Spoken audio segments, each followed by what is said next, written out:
Gavumenti ya Uganda eyongedde Ministry y'ebyokwerinda ensimbi endala mu mbalirira yaayo ey'omwaka ogujja 2026-2027 n'ensimbi biliyoni 457 okubaako emirimu amagye gye gakola. Ensimbi zino kuliko ezigenda mu kwongeza emisaala egy'abajaasi abasayansi, okusasula emisaala egy'abajaasi abajja, so nga n'ensawo y'amagye 3.1 eya classified budget naye eyongeddwamu ensimbi. Bino byonna bifulumidde mu alipoota y'akakiiko ka ssetteeseza akalondoola ebyokwerinda n'ensonga ez'omunda eyasomeddwa nnyini ntebe waako Kajwenge Wilson nga mbaka Paalamenti wa Nyabushozi nga kano kabadde keekenneenya embalirira ey'amagye, poliisi n'ekitongole ky'ebyamakomera ey'omwaka gw'ebyensimbi ogujja 2026-2027. Okwongera amagye ensimbi biliyoni 457 mu mbalirira ya mwaka ogujja kireetedde embalirira ya Ministry y'ebyokwerinda okulinnya okuva ku tuliriyoni 4 mu biliyoni 929 nga bwe yali mu mwaka guno 2025-2026 nedda ku tuliriyoni 5 mu biliyoni 386. Ku nsimbi zino endala biliyoni 457 ezongeddwa mu mbalirira y'amagye, biliyoni 46 zigenze ku misaala egy'abajaasi ate biliyoni 318 ezisigalawo zongeddwa amagye okutambuza emirimu. Ensi n'ebitongole ebivujjirira amagye mu Uganda agakuuma emirembe Somalia byongedde gavumenti ensimbi biliyoni 92 okusobozesa amagye okutambuza emirimu gyago e Somalia okuva ku biliyoni 255 okutuuka ku biliyoni 346 mu mwaka gw'ebyensimbi ogujja 2026-2027.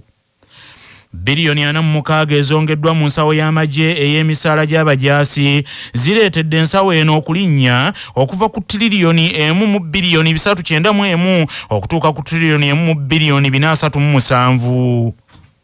Gye buvuddeko amagye gawandiisa abantu 1,400 abali mu kutendekebwa nga bano be bamu ku abo abaleetedde ensawo y'amagye esasula emisaala okwongerwamu ensimbi. Biliyoni 318 zongeddwa mu nsawo y'amagye evunaanyizibwa ku ntambuza y'emirimu nga zino zigenda kukola ku kasiimo k'abannamagye abaawummula okugula ebikozesebwa okuddukanya emirimu, okusobozesa ebikwekweta eby'amagye okutambula, okukola ku mbeera y'abajaasi n'ebirala.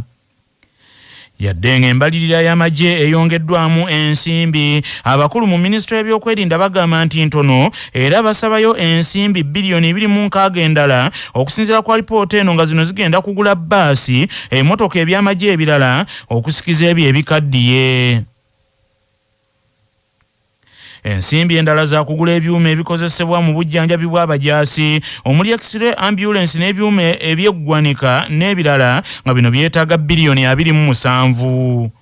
Alipoota eno Paalamenti eyawamu egisindisa eri akakiiko kaayo akavunaanyizibwa ku mbalirira y'ensi eno ensonga ezigirimu ziteekebwe mu mbalirira y'ensi eno eyawamu Paalamenti gyesuubirwa okuyisa mu nnaku ntono ezijja.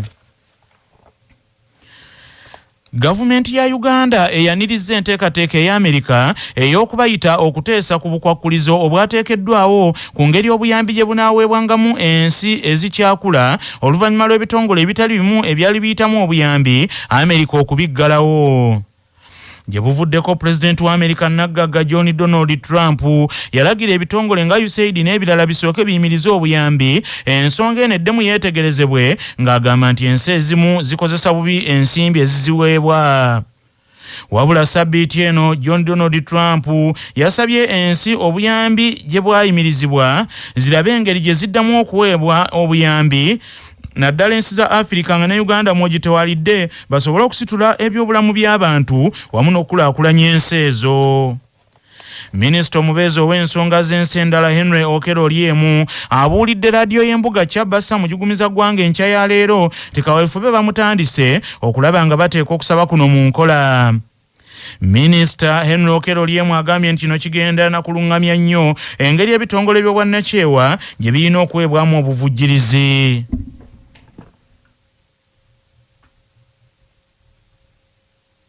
Development aid does not develop any country. In no way does it transform a society or transform a country into a modern developed economy. Development aid does not do that. What transforms a country into a modern development economy is trade. So we look forward to this discussion, which seems to have picked a leaf from President Museveni's position, which he has been advocating for many years, so that we work harder as a country and work harder as a continent to rid ourselves of dependence on development aid.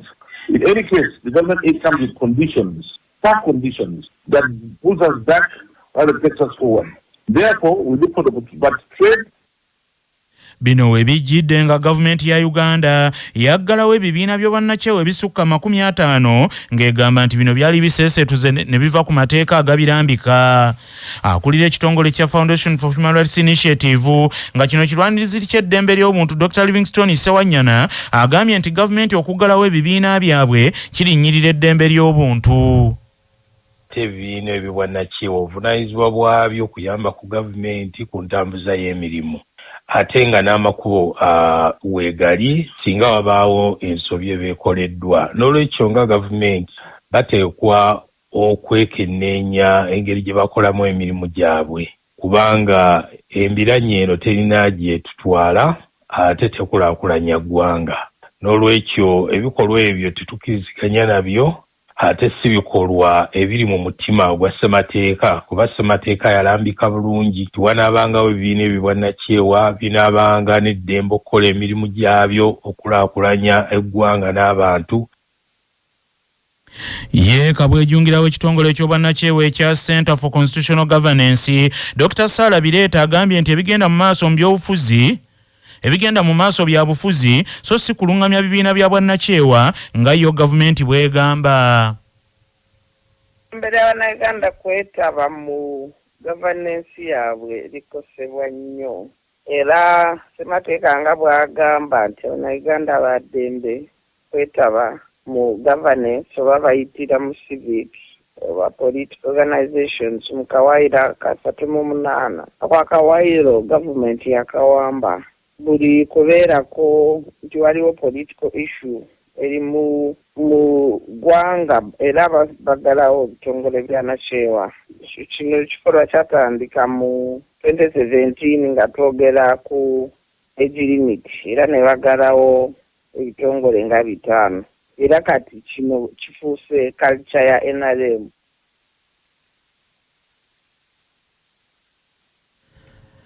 Bino ebijjidde nga gavumenti eteekateeka okuleeta ebbago ly'etteeka era lyanjulwe mu paalamenti nga likwata ku kukuuma obwetengereze bwa Uganda, nga lino paalamenti erina okuliyisa nga gavumenti ega nti ekooye abazungu okugisalirawo ku ngeri gy'etambuzaamu ensi eno Uganda.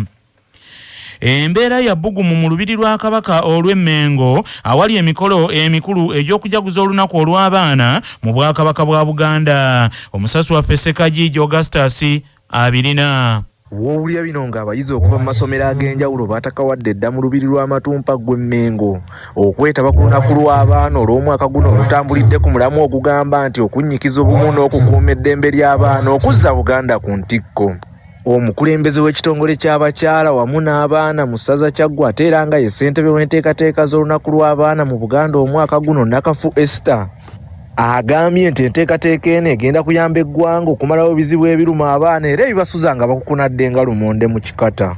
Okubanga tulaba ensangi zino nga eddembe ly'abaana mu Buganda ne Uganda nga lirinnyirirwa. Kakati ne tuwagala mu masaza 18 abaana bajje bayogere ne maama Nnabagereka balage lwaki eddembe lyabwe lirinnyirirwa era bo balowooza tukole tutya. Ssekajiji Augustus, CBS, mu lubiri Emmengo. Ye omukwanaganya w'ensonga z'abaana mu Bwakabaka bwa Buganda era nga yamyuka omutesiteesi omukulu mu Bwakabaka omukungu Peter Zaake Ssenyumba Ssebayiga ategeezezza nti olwaleero abaana baakuweebwa omukisa okwolesa ebitontome n'emboozi ku mulamwa gwa leero okuggyayo ebyo ebibasoomooza gye babeera.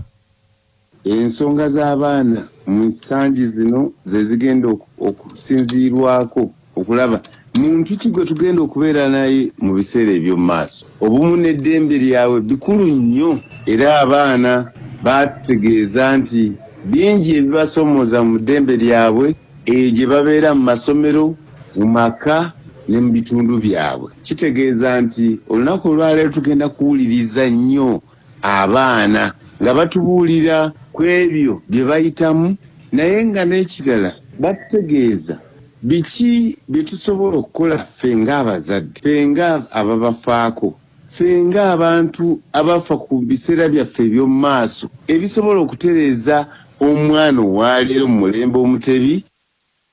Mu ngeri y'emu omukungu Peter Zaake Ssenyumba Sebayigga alambuludde enteekateeka nga bw'egenda okutambula olwaleero. Mu ssaawa ez'okumakya tugenda kuyitaayitamu ebyo bye baategese, ebitontome, emboozi n'ebirala, era tujja kufunamu okusanyusibwamu ng'abaana baagala nnyo bwe baba batuuse mu lubiri kubeera nga basanyuka. Ku ssaawa 8 tutandike okufuna abagenyi baffe ab'enjawulo, baminisita, abataka ab'obusolya n'abalala bajja kuba nga batuuka. Ku ssaawa 8:30 tusuubira omugenyi waffe omukulu maama Nnaabagereka okutuuka. Bw'atuuka tujja kuyita mu nnyimba tuyimbire mu kitundu eky'ebitontome ebyo ebikize mu binnaabyo kubanga bajja kubanga byasunsuddwa dda, n'emboozi ku mulamwa. Abamu ku baana okuva mu masaza ag'enjawulo aboogeddeko ne leediyo y'embuga Kyabasa mu jugumiza ggwanga beeyanzizza Ssaabasajja Kabaka olw'okuteekawo olunaku luno kubanga lubayamba okulwanirira eddembe lyabwe n'okufuna omukisa okwogera n'abazadde. Erinnya nze Busulwa Joseph va mu bizinga by'e Buguma. Obuzibu obusingira ddala ffe mu bizinga ebyo wabaddewo obuzibu nti abazadde enjawukana butera okuva ku bintu nga okunywa omwenge. Nze Nalule Divine nga nviiridde ku lwebita kuli Bright SS erisangibwa mu ssaza lya Kabaka ery'Emawogola okwongera okukakasa bayizi bannange nti tusobola okuzza Buganda ku ntikko nga tunnyikiza obumu n'okukuuma eddembe ly'abaana na butya bwe tusobola bikola, bwe tusobola okukuuma eddembe lyaffe ng'abaana n'okunnyikiza obumu tusobole okuzza Buganda ku ntikko. Bannyini ntebe baazi disitulikiti wamu n'abakulembeze aba gavumenti ez'ebitundu abalala bongedde okweyanza Ssaabasajja Kabaka empologoma ya Buganda Sseggwanga Kimera Frederick Ronald Muwenda Mutebi II olw'omukwano gw'abalaze mu buweereza bwabwe ng'Obuganda bukyajaguza emyaka 71 kasookedde nga beena azaalibwa. Obuganda omwezi guno buli mu kujaguza emyaka 71 ejja Nanteetooloolwa Sserwatika lwa ttaka Nantatungibwa era emikolo emikulu gyabadde ku kasozi Namuŋŋoona ng'eyo Katikkiro wa Buganda Oweekitiibwa Charles Peter Mayiga gye yasinzidde n'asaba abantu b'Omuteregga bongere okulwanyisa Mukenenya ng'abasajja be bassaale nga nnyinimu bwe yatulagira. Omuloodi mmeeya w'ekibuga kya Uganda ekikulu Kampala Haji Ssalongo Erias Lukwago agambye nti emyaka 71 egy'akalema ka Nsinjo gya muwendo nnyo eri Obuganda era yeebazizza Katonda olw'okukuuma beene. Twagala okweyanza Omutanda ebyo byonna byakoledde abantu beddala mu kisaawe ky'ebyobulamu. Abantu baffe ababonaabona n'ekirwadde kya Mukenenya bangi nnyo naye bafunye obuvumu, bafunye okuguma oluvannyuma lwa beene okutandikawo enteekateeka eno ey'emisinde, enteekateeka ez'okubawagira ne baggibwako n'ebiri ekkonyigo lya Fugimaawo tebabeera awo nga babeerebwa nga bakola ki ne babudaabukirwa olw'okubanga kitaffe muzadde abakumyekumye. Eddwaliro ly'Ekisenyi eryo gavumenti ya Buganda eriyambye nnyo nga bw'okiwulira kubanga eddwaliro eryo lyerimu kugasinga okujjanjaba abalwadde ba Mukenenya. In fact likwata ekifo kya nnamba emu okulaba nga abantu ba Mukenenya abayambibwa bangi nnyo eddwaliro eryo. Ne gavumenti ya beene erinamu omukono munene nnyo okulaba nga liyimirirawo era abantu ba beene ne baganyulwamu nnyo nnyini ddala. Tusaba Mukama tukuumire baffe. Yennyini ntebe wa disitulikiti y'Ekyotera Patrick Kintu Kisekulo ayozaayozezza nnyo omufumbo olusubi olusajja Nantasibwa Muge olw'okutuuka ku mazaalibwa ge ng'aweza emyaka 71 era n'amweyanza nti abawadde ekyokulabirako.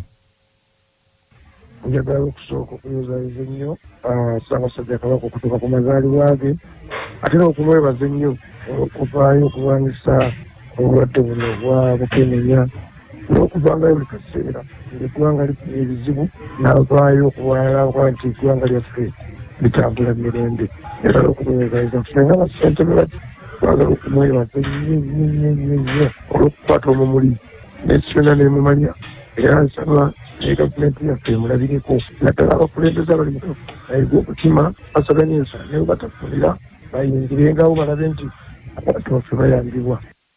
Ogambwe bugagga wano ku CBS FM. Dr. Ali Kangume annyonnyola ku bika by'emmere ebireetera omuntu okwesiba mu lubuto.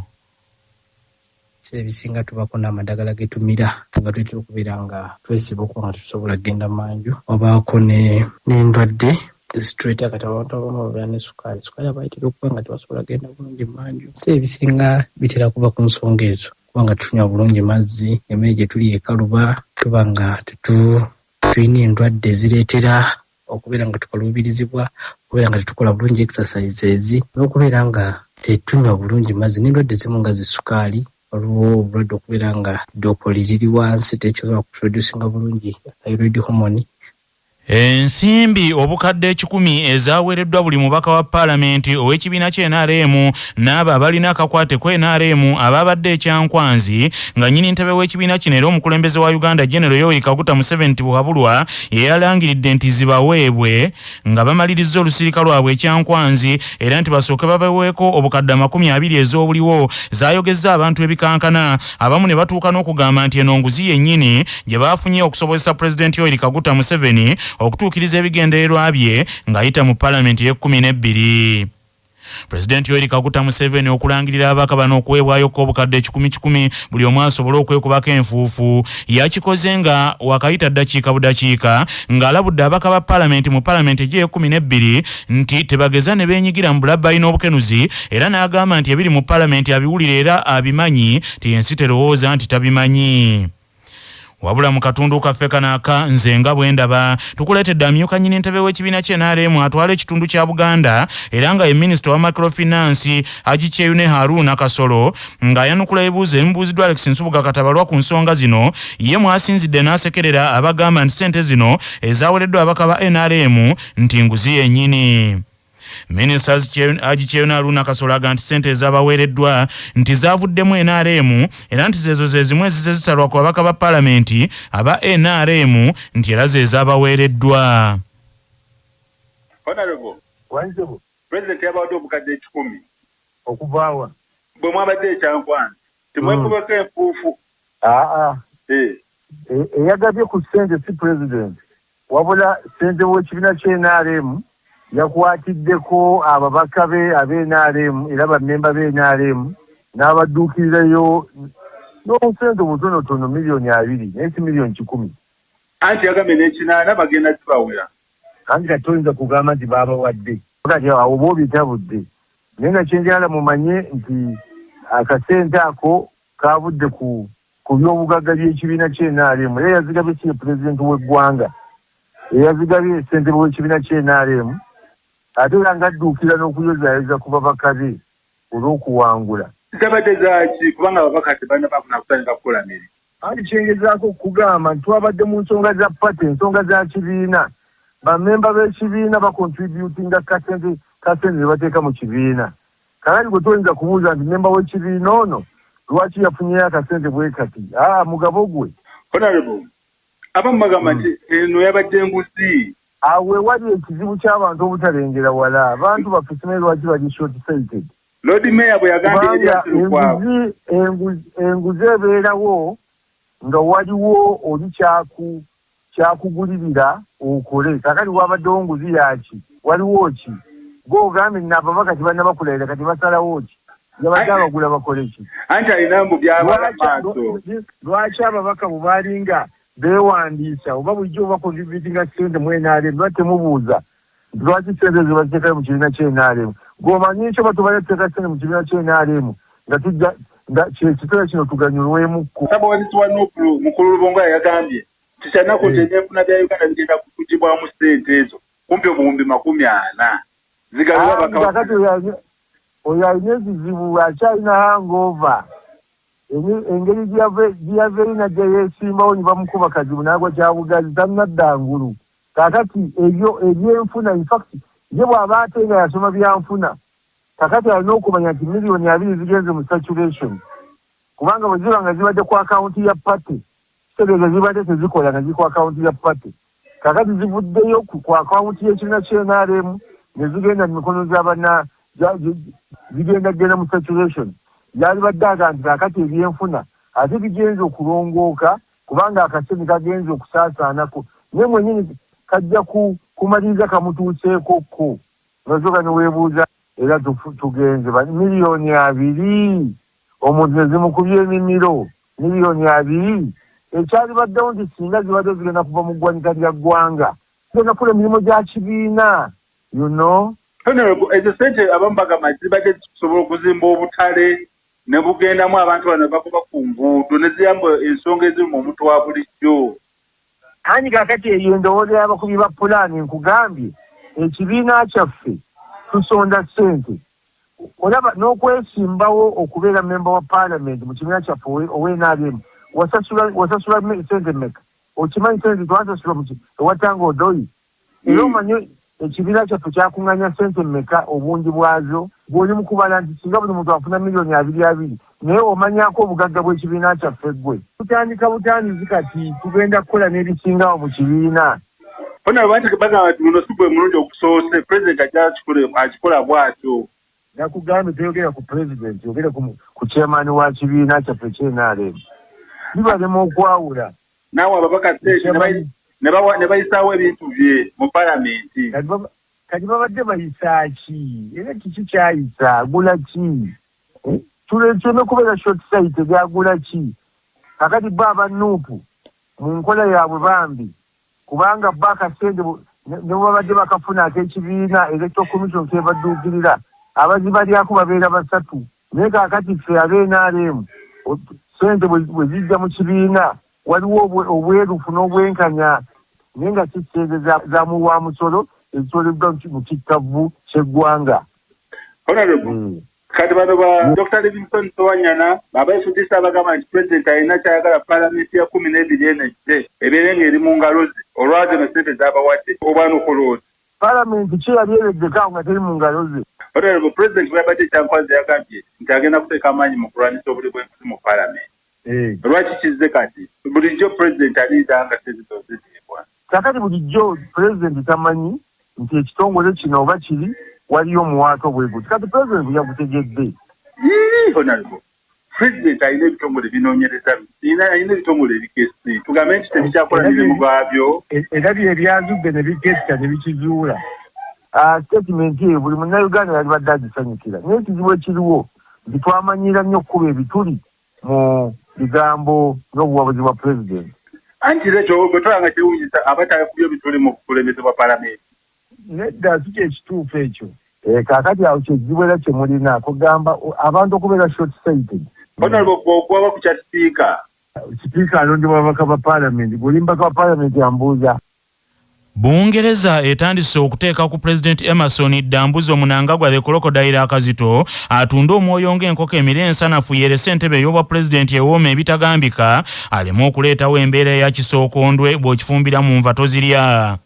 Zimbabwe mu myaka egiyise yasaba okuddamu okuyingizibwa mu kago ogwa Commonwealth ogw'ensi ez'ekinywi ne Bungereza mwe yafuumuulwa emyaka 24 egiyise mu 2022 olw'emivuyo mu kulonda ekitulugunya abantu n'ekiwamba ttaka ebyefuga obufuzi bwa President Johannes Robert Gabriel Gushungo Matibiri Kaligamombe Mugabe. Kaakano omubaka mu paalamenti ya Bungereza enkulu asabye gavumenti ya Bungereza yatulire President Mnangagwa nti ekyokwanguyiza Zimbabwe okuddamu okuyingizibwa mu kago ogwa Commonwealth omukulu ono yalina okukikola ng'alina okumalirira n'awaayo entebe mu mirembe n'atadda mu byakweremeza mu buyinza nga Mugabe gwe yasikira. Webijjidde nga gavumenti ya President Mnangagwa omusajja omukadde w'emyaka 83 ng'eremedde ku bbago ly'etteeka ery'okukyusa ssemateeka wa Zimbabwe okulemeza Muzeeyi Mnangagwa mu ntebe nga banaanuula ekisanja kya President okuva ku myaka 5 kidde ku myaka 7 bakyuse n'ennonda ya Presidenti atandike kulondebwa nga Parliament so si kalulu ka bonna.